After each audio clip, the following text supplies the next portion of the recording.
ayan, tilo na naman po sa inyo mga kaibigan at mga kapatid. Ang topic natin ay magluluto tayo ng kanton. So, at narito na naman si Yaki Boy Vlogs. At dumating nga naman. No? So, ayan. So, mga kaibigan at mga kapatid. No? Sinabi kasi ng kuya ko, luluto daw kami ng kanton. Yan. Yan siya. Yan, medyo nagpapagaling siya. Dahil masakit yung kanyang head. Kumbaga. Ilang piraso kuya? 3. So pagluluto tayo ng kahit 3 piraso lang mga kaibigan. No. Ayan, at sa lahat ng mga kaibigan at mga kapatid natin dyan, sasamahan nyo po ako. No. At syempre, tara, let's go. Ayan mga kaibigan, lalagay tayo ng tubig.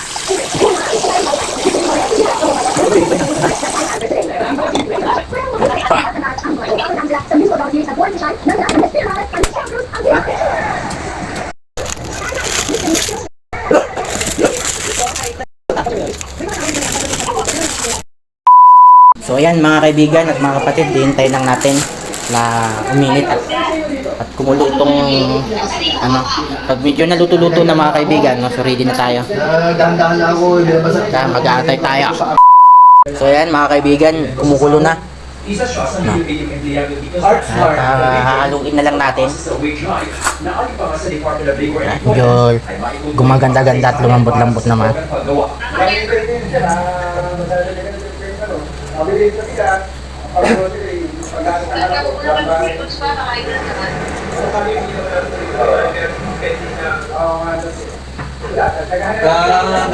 Nakadalawang beses na kami itong linggo to eh. Pero hanggang ngayon, hindi ay nararamdaman ng Una may Pasig City Regional Trial. So ayan mga kaibigan, antayin lang natin ng munti bago maluto. Ayan mga kaibigan, at tapos na rin. At medyo malambot-lambot na. At anuin pala natin yung tubig.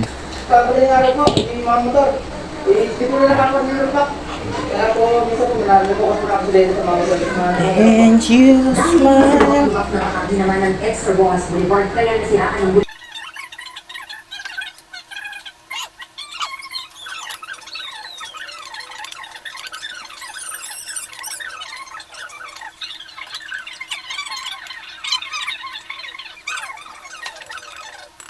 Ayan mga kaibigan, at ano na namin.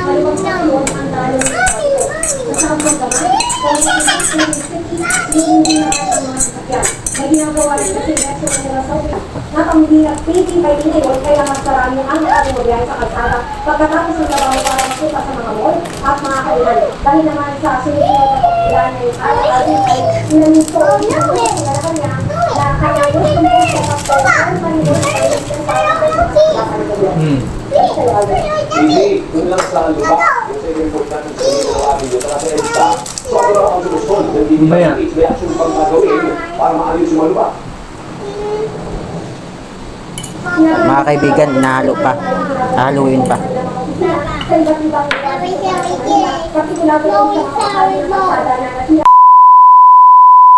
Sinay, sinabit sa operation sa Makati City. Pangulong Ferdinand Marcos Jr. itinanggit ang mga payag ng China sa unang kasunduan para sa mga resupply mission sa West Philippine Sea. Abangan ng iba pang mga nagpapagbalita sa pagbabalik ng TV Patron!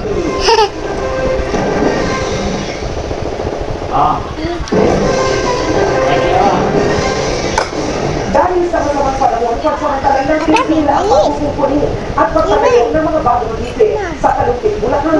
Pero sinabi ng DWH na pipilitin pa rin itong tapusin sa magdang oras ang magpatuloy na sinusuri ang daan-daan sa proyekto sa unang distrito ng Bulacan. Naiba nagpapatuloy mula Malolos si Andrea Tagines. Andrea, kailan ba dapat matapos ang pag-aayos sa dipe sa Kalumpit, Bulacan? Kaya target itong tapusin ng DPWH sa March 2027 sa kabila yan ng pagkaantala na dulot nga ng mga bagyo habagat. Pero humingi rin ng kaunting pasensya ang DPWH sa mga taga-Bulacan dahil kailangan na nilang makakuha ng clearance mula sa Commission on Audit para maipagpatuloy yung ibang flood control projects, partikular yung mga sangkot sa mga kasong katiwalian. Tuyo, bangus na pangdaing at iba pang pagkain hindi agad napapanis ang mga pinamalengke nilin para sa pamilya matapos malubog sa baha ang kanilang rep. Tumaas siya tubig hanggang daywa o nasa 3 kalampakan sa loob ng kanilang bahay sa Kalupit, Bulacan. Kahit sa rebel, wala ka rin pag-lusong pinipili. Hindi ka pwedeng dito lusong. Kaya hindi ako maramdaman, eh. Arkel Lin, ang nais niya, konkretong aksyon sa problema sa baha. Wala naman po nangyayari sa kain rin nila. Sana po yung hinihiling nila, ginagawa na lang ng paraan. Sa kanyang bangka, personal na nakita ni Public Works Secretary Vince Dizon ngayong Biyernes ang kalbahyo ng mga taga-Kalupit tuwing umaapaw ang ilog at bumabaha sa kanilang lugar. Dahil sa kasamang panahon, pansamantalang natigil ang pagtatalo ng bagong pike sa mga barangay Calzon, Frances at Bumusan. Pero tiniyak ni Dizon na sisikapin pa rin ang kagawaran na matapos ito sa target na March 2027. Hindi ko alam paano ang buhay sa mga kababayan natin dito. And yet, yung mga dati mga kahit hindi sila direct dito, kinahin ng sikmura. Ayan mga kaibigan at mga kapatid. O substandard. Para hindi lalo maantala ang trabaho. Tira lang tayo ng unti. Dizon ang operasyon ng mga nakatira Tignan natin na baka may kakain pa. ng proyekto na tumalima sa isa sa inyong relokasyon. Ito mga kaibigan natin dyan. Meron naman na anyang itinatayo din Goodbye, thanks to your watching. at buwan ng red Maraming salamat sa inyong pagpapanood sa akin.